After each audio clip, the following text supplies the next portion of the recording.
Welcome back.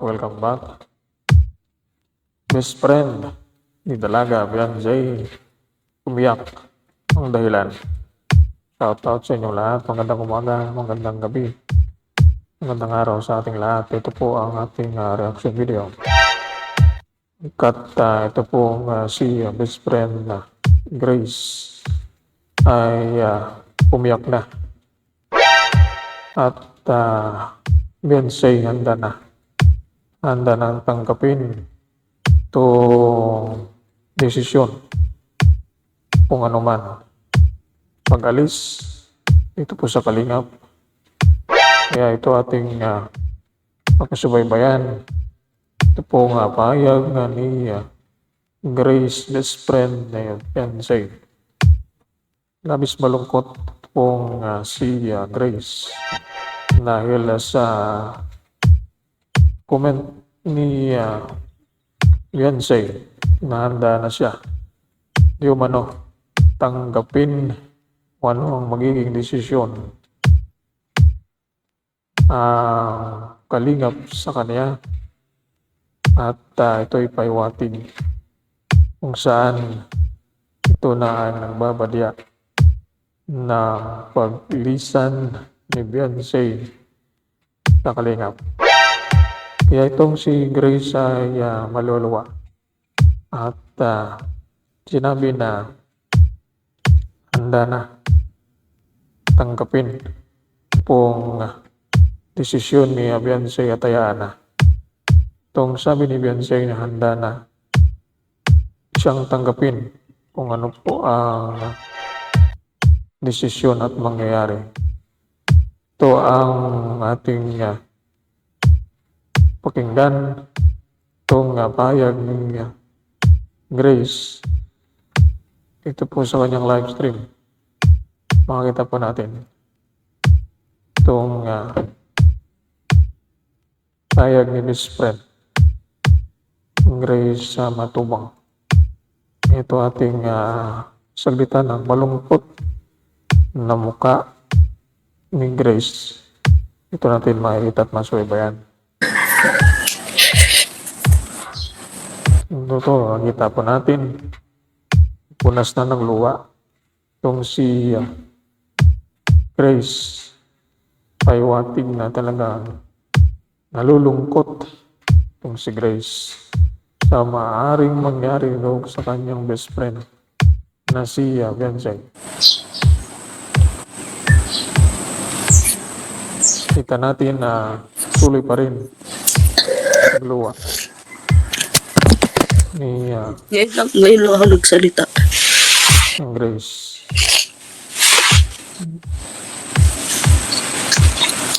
Hanggang maluwa-luwa itong si Grace sa kanya best friend.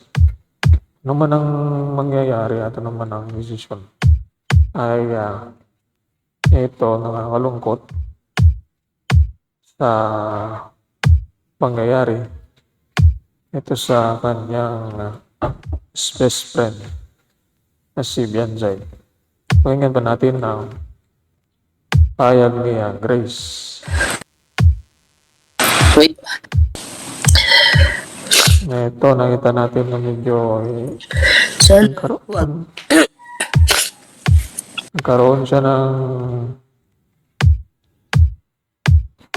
sa camera.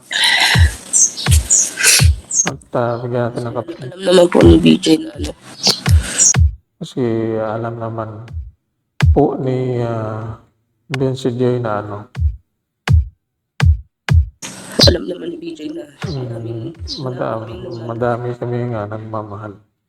Itong sabi ay maraming nagmamahal na patay BJ Bianjay. Kaya ito ang pahayag ni Grace. Tuloy natin ang kanyang emosyonal na pahayag ni Grace sa kanya. Wala pa tayo magagawa sa desisyon ng tao. Yan nga ang sabi. Walang magagawa kung ano ang desisyon ng tao dahil merong pag-iisip, merong sariling desisyon. Hindi lahat ng bagay ay kaya nating hawakan ang buhay ng tao. Kaya ito na pagsasabi na si Grace na walang magawa ang bawat isa sa atin kung ano ang maging desisyon ng isang tao dahil may kanya-kanya ng buhay. Kung ano man ang desisyon ay suportahan ni Grace, itong kanyang best friend. Kaya ito nakapagsasabi na si Grace dito malungkot itong si Grace. Kaya hayaan niyo po. So sabi, hayaan na lang. Magagawa kung gustong umalis o ano. Ito sabi, wala daw magagawa. Kung gustong umalis o ano. Kaya ito, tanggap na. Tanda na. Itong si Grace, maaaring mangyaring pag-alis ni Beyonce. Dahil nakita naman natin na nag-comment itong si Beyonce dito na handa na siya tanggapin ang lahat. Ito sabi, handa ko na po tanggapin ang lahat. Ang ibig sabihin ay handa na siya na umalis man ito po sa Kalingap. Kaya ito ang masakit na nararamdaman ng isang best friend ni Beyonce, si Grace, sa desisyon ng kanyang kaibigan at suportahan na lang niya kung ano man ang desisyon ni Beyonce dito. Kaya ito atin pong malalaman at tuloy nating alamin itong desisyon payag at sunod na mga araw malalaman natin ito, yung tunay na pangyayari sa desisyon ni Beyonce.